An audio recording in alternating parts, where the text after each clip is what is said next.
Assalamualaikum warahmatullahi wabarakatuh. Selamat datang di channel YouTube Pokjawas Madrasah Jakarta Selatan.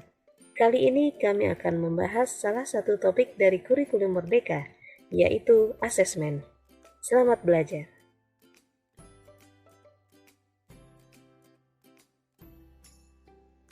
Asesmen adalah aktivitas yang menjadi kesatuan dalam proses pembelajaran.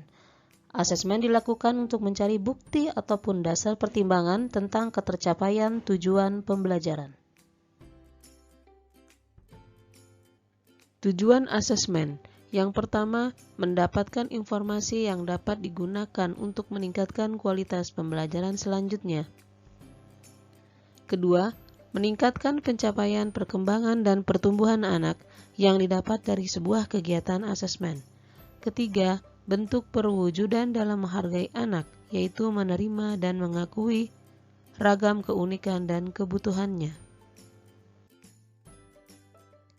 Pada jenjang Rodatul Atfal, pelaksanaan asesmen formatif dapat dilakukan dengan melakukan observasi terhadap perkembangan anak saat melakukan kegiatan bermain dan belajar.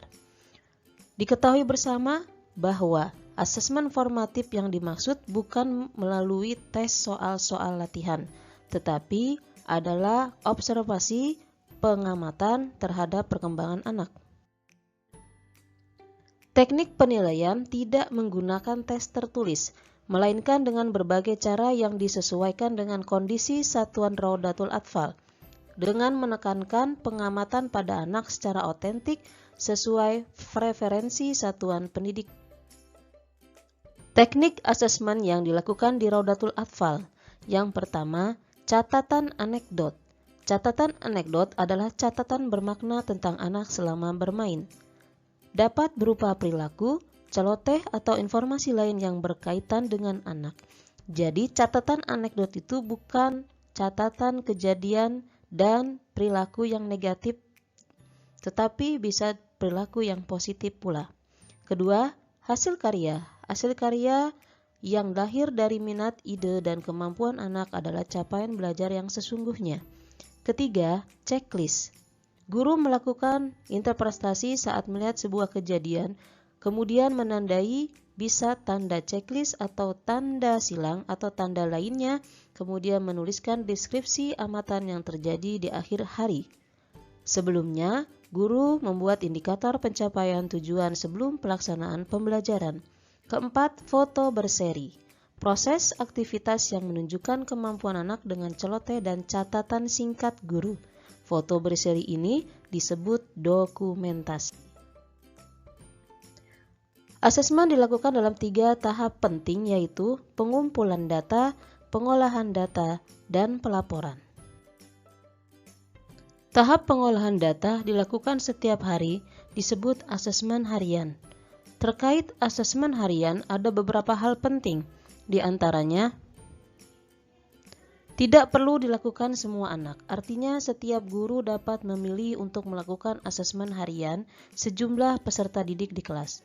Kedua, asesmen harian bertujuan mendapatkan informasi yang dapat digunakan untuk meningkatkan kualitas pembelajaran selanjutnya. Ketiga, asesmen bukan untuk melabel anak sudah bisa ini dan belum bisa itu, tetapi untuk memberi informasi untuk perencanaan pembelajaran yang lebih mendukung dan lebih holistik pada hari selanjutnya. Asesmen harian tidak perlu dilaporkan ke orang tua. Yang terakhir, asesmen harian dikumpulkan dan digunakan untuk menyusun laporan pembelajaran yang akan dilaporkan kepada orang tua di akhir semester. Pelaporan. Bagaimana pelaporan di Rodatul Atfal? Pelaporan hasil penilaian atau asesmen dituangkan dalam bentuk laporan kemajuan belajar yang berupa laporan hasil belajar yang disusun berdasarkan pengolahan hasil penilaian. Satuan pendidikan perlu melaporkan hasil belajar dalam bentuk rapot.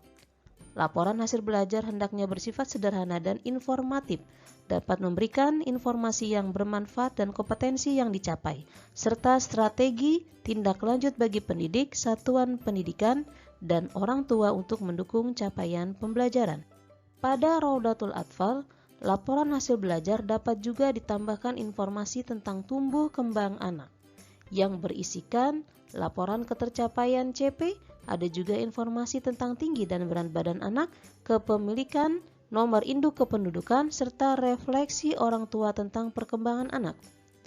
Pada jenjang Raudatul Atfal juga tidak memiliki evaluasi untuk kelulusan, tetapi diharapkan anak yang telah menyelesaikan fase pondasi dapat mencapai profil peserta didik yang tergambar dalam standar tingkat pencapaian perkembangan anak. Rapot peserta didik PAUD termasuk Raudatul Atfal minimal meliputi komponen 1. Identitas peserta didik, 2. Nama satuan pendidikan, 3. Kelompok usia, 4. Semester, 5. Perkembangan dan pertumbuhan anak, 6. Deskripsi perkembangan capaian pembelajaran, dan 7. Refleksi orang tua. Demikian penjelasan terkait dengan asesmen di Raudatul Atfal. Tetap semangat, selalu sehat. Terima kasih. Assalamualaikum warahmatullahi wabarakatuh.